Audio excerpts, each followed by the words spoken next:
할렐루야, 우리 주님을 찬양합니다.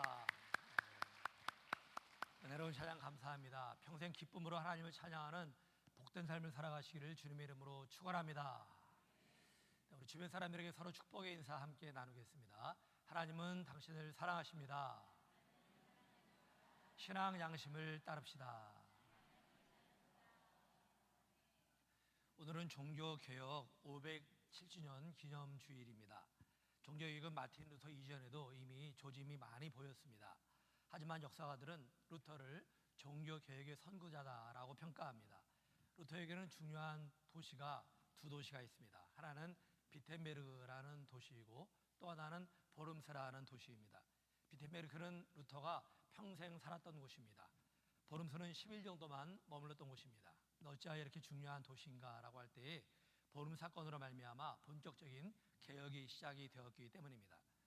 1517년 10월 31일 루터는 자기가 일하던 비텐베르크 성당 앞에다가 가톨릭의 부조리한 모습들, 종교적으로나 교리적으로나 사회적으로 문제가 많은 그러한 모습들을 95가지 95개조로 항목을 나누어서 하나하나 반박문을 써가지고 붙이게 됩니다. 그날부터 종교개혁이 시작되었다라고 보고 있습니다. 이런 말미암아 유럽 각지에 이 모든 영향이 파급되었습니다. 그러면서 파문을 일으키면서 보름스 국회에 루터가 출석하라라는 통보를 받게 됩니다. 루터는 2주에 걸친 이른마차를 통한 그러한 모든 행보를 거쳐서 마침내 보름스에 도착을 합니다. 그러면서 루터에게 종교 재판이 될 것이다 라는 소문이 유럽에 쫙 퍼집니다. 이 보름스는 7,000명 정도 사는 작은 마을입니다. 근데 많은 사람들이 이 재판 결과에 관심을 가지면서 무려 14,000명이 넘는 사람들이 이곳에 구름대와 같이 사람들이 몰려들게 됩니다. 루터를 가장 먼저 신문한 것은 루터가 쓴 20권의 책이었습니다. 그 책을 폐기하라 하였습니다. 그리고 너의 사상은 잘못된 것이라고 사람들에게 공개적으로 밝혀라. 그렇지 않으면 너에게 사형이 언도될 것이다 라는 것이 보름스 모든 이 국회의 판결 결과였습니다. 이때 루터는 이렇게 증언했습니다. 제 양심이 하나님 말씀에 사로잡혀 있는 한 나는 그 어느 것도 인정할 수가 없습니다. 저는 잘못이라고 말할 수 없습니다 라고 했습니다. 하지만 황제가 서명을 해서 보름스 칙령이 발표되었습니다. 루터의 모든 서적은 다 불태워라. 독일에서 출판될 앞으로의 서적도 반드시 사전 검열을 받아야 한다라고 하면서 루터를 감옥에 집어넣게 됩니다. 그러나 이미 시작된 개혁의 불길은 누구도 막을 수가 없었습니다. 독일에서 시작된 이 개혁이 스위스에서는 쯔빙글을 중심으로 확산이 되었고 네덜란드에서는 칼빈을 중심으로 그야말로 불같이 번지게 됩니다. 루터의 주장 가운데서는 이런 내용이 있었습니다. 성직 매매를 금하라. 빈농을 착취하는 고리 대금업을 금하라. 면죄부 판매를 금하라. 부패한 교육은 중단돼야 한다. 그리고 가톨릭에 형식화된 모든 성례전은 폐기하라 하는 것입니다. 이 하나하나가 천주교의 체제를 무너뜨리는 그러한 내용들이었습니다. 이때 천주교는 어느 나라보다 더 막강한 힘을 가지고 있었습니다. 그런데 이러한 주장을 한다고 하는 것은 목숨을 내걸지 않으면 안 되는 것이었습니다. 그는 언제나 가톨릭의 눈을 피해서 도망을 다녀야 했습니다. 루터만 봐도 종교개혁은 편하게 이룬 것이 아니다라는 사실을 알 수가 있습니다. 이 개혁을 위해서 하이니 베스, 요한 포네센이라고 하는 교회 지도자가 화형을 당했습니다. 많은 사람들이 죽임을 당했습니다. 1517년에 시작이 된 종교개혁의 특징이 있습니다. 개혁가들이 개혁을 목적으로 이 일을 한 게 아니었다라고 하는 것입니다. 그들의 시작은 교회를 바꾸고 뭔가를 바꾸겠다 이런 마음이 전혀 있지가 않았습니다. 단지 크리스찬의 양심에 따라 말하고 행동했습니다. 루터가 보름스 국회에서 진술했던 말만 봐도 알 수 있습니다. 죽느냐 사느냐의 그 기로에서 뭐라고 말했습니까? 나는 내 양심에 따라 말하고 행동했다라고 하는 것입니다. 내 양심이 하나님 말씀에 사로잡혀 있는 한 나는 결코 내가 한 모든 것들을 잘못이라고 말할 수가 없습니다 라는 게 루터의 증언이었습니다. 루터는 양심에 따라 말했습니다. 크리스찬의 양심에 따라 말한 것입니다. 다른 개혁가들도 그렇습니다. 그들이 처음부터 가톨릭과 맞서 싸울 생각은 전혀 없었습니다. 단지 모든 게 비성경적인 모습을 보고 이대로는 안 되겠다 싶어서 하나님이 주시는 선한 양심을 따라 말하고 행동한 것입니다. 저는 종교개혁주의를 맞아서 거창한 설교를 하고 싶지 않습니다. 신앙 양심을 따르자라는 말을 하고 싶습니다. 이것이 종교개혁가들이 가졌던 개혁의 시작이기 때문입니다. 종교개혁가들은 커다란 변화를 원한 게 아니었습니다. 그들은 개혁이 뭘 의미하는지도 몰랐습니다. 단지 신앙 양심을 따랐습니다. 신앙에 따라 말하고 행동했습니다. 바라기는 여러분도 종교개혁자들의 이러한 모습을 본받아 오늘 예배를 통하여 신앙 양심이 새로워지는, 더욱더 온전히 세워지는 귀한 은혜가 함께 하시기를 주의 이름으로 축원합니다. 우리가 지켜야 할 신앙 양심 가운데 오늘은 두 가지를 말씀드리고자 합니다. 첫째는 진리를 진리로 외쳐야 합니다. 진리는 당연히 진리일 뿐인데 진리를 진리로 외친다는 이 말의 의미가 무엇인지 의아할 수가 있습니다. 제가 이렇게 표현한 것은 많은 사람들이 진리를 진리라고 말하지 않기 때문에 그렇습니다. 지난주 목요일에는 1027 연합예배를 위해서 극동방송국에서 교계 지도자들과 인터뷰한 적이 있습니다. 지사장님이 저에게 이렇게 질문했습니다. 우리가 다음 세대를 위해 물려줘야 될 소중한 유산이 무엇이라고 생각하십니까? 이를 위해서 우리가 할 일이 무엇이라고 보시나요? 라는 질문이었습니다. 여기에 대한 대답이 좀 길지만 오늘 설교와 직접적인 연관이 있기에 그대로 전해드리고자 합니다. 제가 이러한 대답을 했습니다. 법적으로 깨끗한 나라를 물려주어야 합니다 라는 대답이었습니다. 법이 잘못되면은 후손들이 아무리 열심히 살려고 해도 나라가 건강할 수가 없기 때문입니다. 예를 들어 차별금지법이 그렇습니다. 차별금지법은 차별을 금한다, 평등하게 살도록 해야 된다. 겉으로 볼 때는 너무나 이 법이 좋아 보입니다. 하지만 안으로 들어가 보면은 얼마나 문제가 많은지 모릅니다. 성평등 차별금지와 종교 차별금지는 철저하게 금해야 됩니다라고 제가 말을 했습니다. 성평등 차별금지는 안 되는 것이죠. 성평등 차별을 금한다라고 하는 것은 동성애를 인정한다, 또 동성혼을 인정한다라는 말과 같은 의미입니다. 그러면 하나님이 세우신 창조 질서가 무너지게 되는 것입니다. 종교의 차별을 금지해서도 안 되는 것이죠. 그러면 이단은 이단이라고 말하지 못하게 됩니다. 노방전도도 못합니다. 오직 예수 구원의 이 진리를 외치지 못하게 되는 것입니다. 코로나로 인해서 기독교가 20% 정도가 줄어들게 되었습니다. 1만 교회 이상이 문을 닫았습니다. 그런데 차별금지법이 시행되면 교회가 반토막이 나게 될 것입니다. 성경의 진리를 진리라고 말하지 못하는데 교회가 병들지 않겠습니까? 기독교의 건전한 유산을 다음 세대에 물려주기 위해서는 법적인 깨끗한 환경은 필수가 돼야 합니다. 이를 위해서는 교회가 연합하여 일어나서 막아야 되는 것입니다.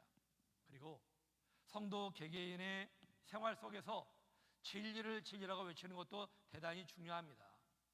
교인들이 각 분야에서 내가 있는 곳에서 진리와 거짓을 분명히 말할 수가 있어야 한다라고 하는 겁니다. 그리고 제가 인터뷰 가운데 엑스맨에 출연했던 유명한 배우 패트릭 스튜어트의 예를 들었습니다. 스튜어트는 동성결혼 케이크 제작을 거부한 빵집을 지지한다 그랬어요. 이 당시에 베이커리 빵집에서 어느 빵집에서 동성결혼을 위해서 이 동성혼을 위한 케이크를 주문했습니다. 그러자 이 사람이 내 신앙 양심상 나는 동성결혼을 반대하기 때문에 만들어줄 수가 없습니다 라고 해서 큰 문제가 되었습니다. 여기에 대해서 스튜어트가 이렇게 말한 것입니다. 동성결혼 케이크 제작을 거부한 그 빵집을 지지한다라는 거예요. 얼마든지 동성혼은 잘못이다, 이런 말을 할 수 있는데 왜 그 자유를 거부하느냐라고 하는 거죠. 얼마든지 양심에 따라서 거부하면서 케이크를 만들어주지 않을 수가 있다. 근데 왜 그걸 못하게 하느냐? 나는 그 빵집을 지지한다라고 말했습니다. 근데 여러분, 이게 얼마나 위험한 말인지 모릅니다. 특히 헐리우드에서는 우리 동성애라든지 동성혼이 일반화되어 있습니다. 다 받아들입니다. 근데 이렇게 말한다고 하는 것은 배우로서의 생명을 포기한다라는 의미와 같다고 볼 수가 있는 것입니다.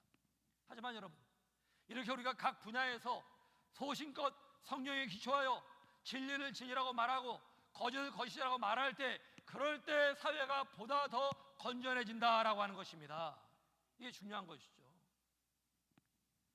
우리가 후손들에게 바르고 건강한 나라를 물려주기 위해서는요, 법적으로 깨끗한 나라를 물려줘야 되는데, 이건 한마음으로 저항하는, 악한 법에 대항하는 이러한 모습이 있어야겠지만, 우리 성도들 개개인도 생활 속에서 그렇게 말할 수가 있어야 한다라는 거예요. 진리를 진리라고 말하고 예수 그리스도의 복음을 밝히 말하고 증거하며 거짓을 거짓이라고 말하고 불신자는 하나님의 심판을 받는다라고 말할 수 있어야 한다라고 하는 것입니다. 예수님께서 말씀하셨습니다. 누구든지 모든 사람을 말합니다. 누구든지 모든 사람들이 사람 앞에서 나를 시인하면 나도 하늘에 계신 내 아버지 앞에서 그를 시인할 것이요, 반대로 누구든지 사람 앞에서 나를 부인하면 나도 하늘에 계신 내 아버지 앞에서 그 사람을 부인하리라. 무슨 말입니까? 예수님은 변함없는 진리입니다. 유일한 진리가 되십니다. 예수님을 시인한다는 말은 진리를 시인한다는 말과 같습니다. 진리를 시인해야 되는 바로 그 자리에서 예수님을 시인하지 않냐며 진리를 진리라고 말하지 않는다면 나도 그 사람을 부인하겠다라고 하는 거예요. 나도 부인하겠다. 그러나 어느 자리가 되었든지 나를 시인한다면, 진리를 진리라고 외친다면 나도 그 사람을 하나님 앞에 시인하리라, 인정하리라 라고 하는 것입니다. 이것이 여러분 우리 예수님의 말씀인 것입니다. 예수님 말씀. 여러분은 진리를 진리로 외치며 살아가시기를 주님의 이름으로 축원합니다. 이게 하나님의 사람의 증거입니다. 여러분, 마틴 루터가 비텐베르 성당문에 95기죠 방방문을 붙였던 1517년 10월 31일을 종교개혁의 원년으로 보고 있습니다. 루터에게는 매우 위험한 일이었습니다. 부담되는 일이었습니다. 피하고 싶은 일이었습니다. 근데 그가 반박문을 붙인 원인이 있습니다.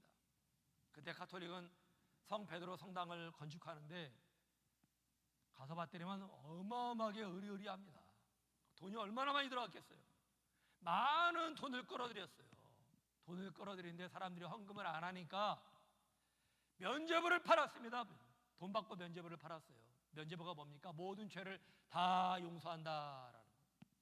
용서하는데 자기 죄뿐만이 아니라 헌금 많이 하면은 이미 죽었던 조상의 죄도 다 용서받는다라는 이 거짓말입니다. 거짓말.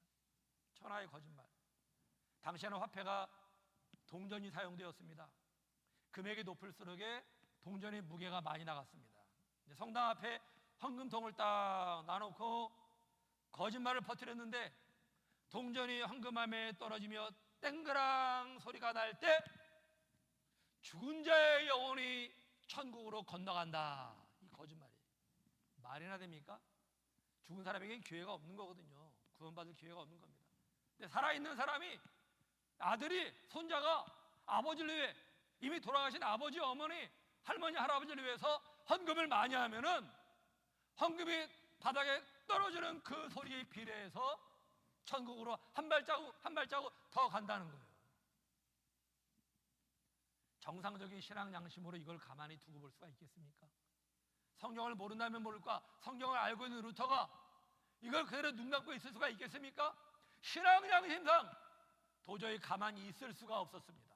그래서 목숨을 내걸고 95기의 방방문을 성당 앞에 문에 딱 붙이게 된 것입니다. 여러분, 이건 루터가 뭔가를 계획한 게 아니었습니다. 루터의 양심선언이었습니다. 양심선언. 양심선언에 따라, 신앙 양심에 따라 비진리를 거짓이라 밝혔고 진리를 진리라고 말한 것입니다. 종교개혁주의를 맞이하며 우리에게 회복되어야 하는 것이 바로 이런 자세입니다. 이런 자세. 로마서 13장 5절에 보시면, 그러므로 복종하지 아니할 수 없으니 진노 때문에 할 것이 아니라, 진노 때문에 억지로 순종할 게 아니라 양심을 따라 할 것이라. 양심을 따라 할 것이라. 하나님의 진노가 무서워서가 아니라 신앙 양심을 따라 행하라라는 것입니다. 우리가 신앙으로 거듭날 때에 하나님이 하신 일이 있습니다. 우리 양심을 변화시켜 주세요. 양심을. 우리 영혼도 변화시켜 주시지만 신앙 양심을 변화시켜 주십니다. 신앙 양심을 따라 진리를 진리라고 외칠 때에 바로 그때 교회가 개혁되고 사회가 개혁되는 것입니다. 오늘 서울 광화문에서 1027 연합 예배를 드립니다. 우리 교회도 오늘 오후 예배를 온라인으로 함께하면서 동참할 것입니다. 이 집회는요, 한마디로 비진리를 비진리라고 밝히고 진리를 진리라고 밝히는 집회입니다. 종교개혁주의를 맞아 가지는 예배이기에 뜻깊은 의미가 있다고 생각합니다. 사랑하는 성도 여러분, 종교개혁가들이 가졌던 이 진리를 마음에 새기시길 바랍니다. 여러분의 마음에 새기시길 바랍니다. 어디에서 누구를 만나든지 여러분 있는 바로 그 자리에서 진리를 진리로 외치며 평생을 살아가시기를 주의 이름으로 축원합니다. 우리가 지켜야 할 신앙 양심 두 번째는 정직해야 한다는 거죠. 거짓이 아니라 참된 말을 해야 됩니다. 나에게 손해가 와도 거짓이 아니라 참다운 말을 해야 한다라는 거예요. 최근 들어 우리 사회에 가슴 답답한 사건들이 연속해 터지고 있죠. 정치인들이 입만 열면 거짓말합니다. 입만 열면. 나중에 진실이 밝혀지면은 아니면 말고 뭐 이런 식입니다. 무책임하게 말을 쏟아내고. 크리스찬인 사람들 그렇습니다. 자기 욕심 하나 채우기 위해서 공금을 횡령하고 거짓으로 말합니다. 회사가 망해서 직원들이 거리에 나앉게 됐는데 별다른 가책을 느끼지 않습니다. 목사라는 사람도 선전나는 구실로 교회 돈을 함부로 끌어다 쓰고 구속당하는 기가 막힌 일이 벌어지고 있습니다. 이 모든 사건들의 일맥상통하는 공통점이 있습니다. 정직하지 못하다라는 거예요. 정직하지 못하다. 누구도 믿을 수가 없다는 생각에 빠져들면서 점점 거짓에 대해서 심각성을 잃어버리고 있습니다. 안타까운 일이죠. 정말 안타까운 일은요, 우리 하나님의 사람들도 세상과 별반 다르지 않다고 하는 겁니다. 우리 한국교회 초대교회 시절에는요, 지금부터 한 80년 전만 하더라도, 아니 60년 전만까지만 하더라도, 그때만 하더라도 예수 믿는 사람, 교회 다니는 사람 그러면 저 사람은 정직해 이렇게 인식을 했습니다. 도둑질을 일삼는 양심 없는 사람도 예수 믿으면 정직한 사람이 된다라고 사람들이 인정을 했습니다. 그러나 오늘날에는 상황이 너무나 달라졌어요. 어쩌다가 정직한 사람이 눈에 보입니다. 이 정직으로 말미암아 모든 게 다 드러나면서 자기가 손해를 봤어요. 사람들이 이걸 알아요. 그런 자리에서 예수님 믿으면 거짓말할 수가 없습니다. 나는 예수님 믿는 사람입니다. 나는 손해를 보고 욕을 먹어도 절대 거짓말은 못합니다. 라는 사람이 어쩌다 나와요. 어쩌다. 그래서 사람들이 놀랍니다. 놀래요. 이걸 보면서 놀래. 마음에 감동을 받습니다. 수군대미 하는 말이 있어요. 아니 예수 믿는 사람 가운데 저런 사람이 다 있네? 이런 말이 나와요. 지금은 얼마나 부끄러운 일입니까? 이게 뭘 보여줍니까? 세상에 빛이 되는 교회가 정직하지 못하다고 하는 겁니다. 안 믿는 사람과 별다른 차이가 없다고 하는 거예요. 이런 상황을 우리가 맞이하고 있습니다. 실은 얼마나 기가 막힌 일인지 모릅니다. 하나님 앞에 얼마나 두려운 일인지 모릅니다. 여러분, 우리 교회가 정직하지 않으면은 하나님이 한국 교회의 얼굴을 돌리실 거예요. 촛대를 옮겨버리십니다. 하나님이요. 불이 꺼진 교회가 되면은 한국 교회는 무너지는 겁니다. 여러분. 우리 성도 개개인도 그래요. 교회만 탓할 게 아니라, 남을 탓할 게 아니라 내가 정직하지 못하면 빛이 사라지는 거예요. 나에게 빛이. 우리가 세상에 빛이 되지 못한다면 하나님의 얼굴이 사라져 버리는 겁니다. 하나님이 나에게서 촛대를 옮겨버리시는 거예요. 이걸 두려워야 됩니다. 사랑하는 성도 여러분, 하나님은 거짓을 싫어하십니다. 10계명 가운데 9계명이 무엇입니까? 내 이웃에 대하여 거짓 증거하지 말라. 단호하게 말씀하세요. 거짓 증거하지 말라. 너의 유익을 위해서 네 욕심 챙기려고 거짓 증거하지 말라 하는 거예요. 또 뭐라고 말씀하십니까? 주님은 거짓말하는 자들을 멸망시키리라. 멸망시킨다고 그랬어요. 하나님이요. 여호와께서는 피 흘리기를 즐기는 자, 속이는 자, 이걸 동급으로 취급합니다. 피 흘리기를 즐기는 자는 살인하는 자거든요. 살인자와 남을 속이는 자를 동급으로 말씀하세요. 이런 자를 싫어하신다. 싫어하신다. 예수님은 더 심각하게 말씀하셨습니다. 사탄은 거짓의 아비라. 사탄이 거짓의 조상이라고 하는 겁니다. 거짓말하는 자는 사탄의 후예라고 하는 거예요. 후예. 거짓은 사탄에게 속한 것입니다. 그래, 거짓말하는 자를 하나님이 사랑하실 수가 있겠습니까? 사랑할 수가 없어요. 그를 떠날 수밖에 없는 것입니다. 하나님의 아버지라고 부르면서 거짓말을 일삼습니다. 그렇게 해가지고 하나님의 사랑을 받을 수가 있겠습니까? 거짓말하는 그 입으로 드리는 기도를 하나님이 응답해 주시겠습니까? 예수님 당시의 유대 나라는 거짓이 난무하는 세상이었습니다. 지금이나 대등소유하게 거짓말을 많이 했어요. 사람들이 성전에서는 거룩하게 예배드리고 제사드립니다. 정직해 보이고 거룩한 백성인 것처럼 보여요. 하지만 성전에 나오면은 그 다음부터 지능적으로 거짓말하고 상습적으로 거짓말하는 사람이 많았어요.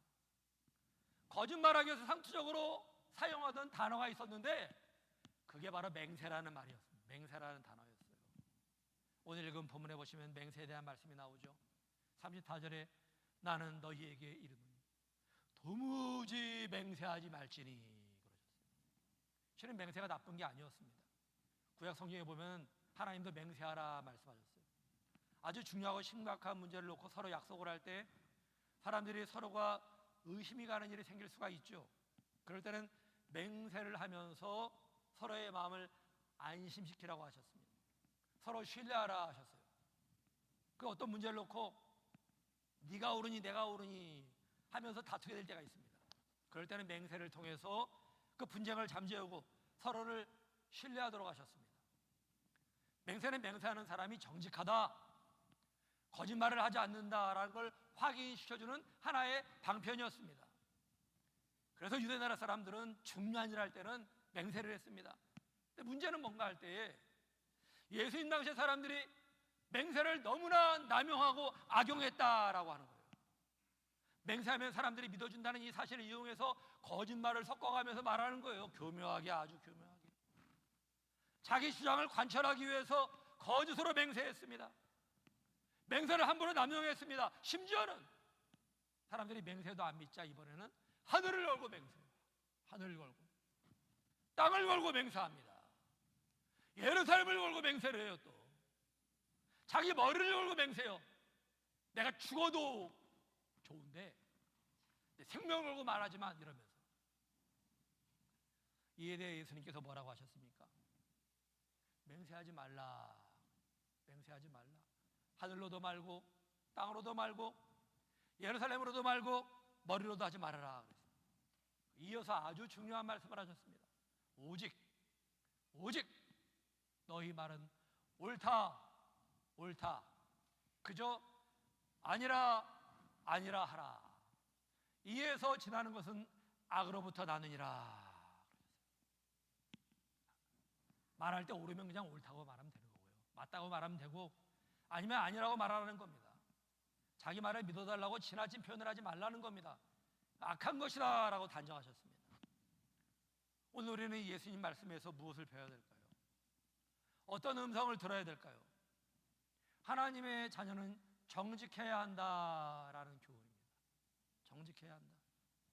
맹세가 필요 없는 정직한 인격을 가져야 한다라는 교훈을 발견해야 됩니다. 우리가 맹세하지 않아도 사람들이 우리를 믿어줄 정도의 삶을 살아야 한다라고 하는 겁니다. 여러분은 어떠십니까? 여러분은 정직하십니까? 저도 저 자신에게 묻곤 합니다. 난 하나님 앞에 부끄러움 없이 살아가는가? 맥스 루카도가 쓴 예수님처럼이라는 책이 있습니다. 이 책에서 저자가 아주 재치 있는 말을 했습니다. 우리는 상사의 호감을 사기 원한다. 그래서 아첨을 한다. 우리는 그것을 윤활유라고 부른다. 그러나 하나님은 거짓말이라고 하신다. 이어서 이렇게 말했습니다. 우리는 사람들에게 칭찬을 받기 원한다. 그래서 과장을 한다. 우리는 그것을 극적인 효과라고 부른다. 그러나 하나님은 거짓말이라고 하신다. 우리는 사람들의 존경을 받기를 원한다. 그래서 갚을 수 없는 빚을 지고 분에 넘치는 집에서 살아간다. 우리는 그것을 성공이라고 한다. 그러나 하나님은 거짓된 삶이라고 말씀하신다. 서울대교회 어느 교수님이 무려 3만 명을 대상으로 조사를 실시했습니다. 조사 결과 73% 이상 되는 사람들이 대답하기를 대한민국에서는 정직하면 살 수 없다라고 대답을 했습니다. 이렇게 대답한 사람 가운데 10대와 20대가 다수를 이뤘다고 합니다. 기가 막힌 일이죠. 세상에 우리가 정직하게 살아간다면 정말 살 수가 없는 것일까요? 우리가 좀 더 솔직해진다면 정직하게 살아가는 게 얼마나 어려운 일인지 정말 인정하지 않을 수가 없죠. 세상이 악하면 악할수록에, 거짓되면 거짓될수록에 그 속에서 정직하게 살아가는 게 얼마나 어려운지 우리가 알 수가 있습니다. 나만 정직하다 보면은 나만 손해보게 돼요. 그런 일이 많이 있어요. 그러다 보면 정직할 수가 없다라는 생각에 빠져듭니다. 나도 적당하게 세상 사람처럼 말하고 나도 적당하게 거짓말 섞어가면서 살아가는 게 지혜다라고 생각을 합니다. 정말 이게 지혜일까요? 예수님은 이러한 생각에 동조하실까요? 이해하며 받아주실까요? 우리가 알아야 할 사실이 있습니다. 예수님이 세상에 계시던 그 시대도 오늘날처럼 거짓이 만연한 시대였다라고 하는 겁니다. 그래서 예수님 말씀을 듣던 사람들 가운데 똑같은 의문을 가지는 사람들이 분명히 있었을 겁니다. 정직하게 살아간다면 과연 세상을 제대로 살아갈 수가 있을까? 하는 생각입니다.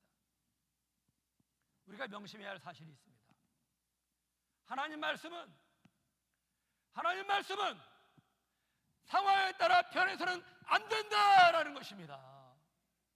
과거의 진리였으면 지금도 진리고 앞으로도 진리인 것입니다. 주님을 따르는 사람들에게 하나님 말씀은 절대적인 명령입니다. 나에게 유리하면 따르고 불리하면 거부하는 게 아닙니다. 언제든지 시대를 초월하여 순종하며 따라야 하는 것입니다. 그럴 때 하나님이 우리의 삶을 최선으로 인도한다는 이 사실을 믿는 것이 우리의 믿음인 것입니다. 사랑하는 성도 여러분, 정직하게 살아갈 때 하나님이 기뻐하십니다. 하나님은 정직한 사람을 형통하게 이끌어 가십니다. 이 사실을 확인하기 위해서는 멀리 봐야 돼요. 멀리. 가까이 보면 거짓말이 훨씬 더 좋습니다. 적당한 거짓말이 얼마나 편한지 몰라요. 그러나 멀리 보십시오. 멀리 보신다면 정직한 자를 형통하게 하시는 하나님의 역사를 경험하게 될 것입니다.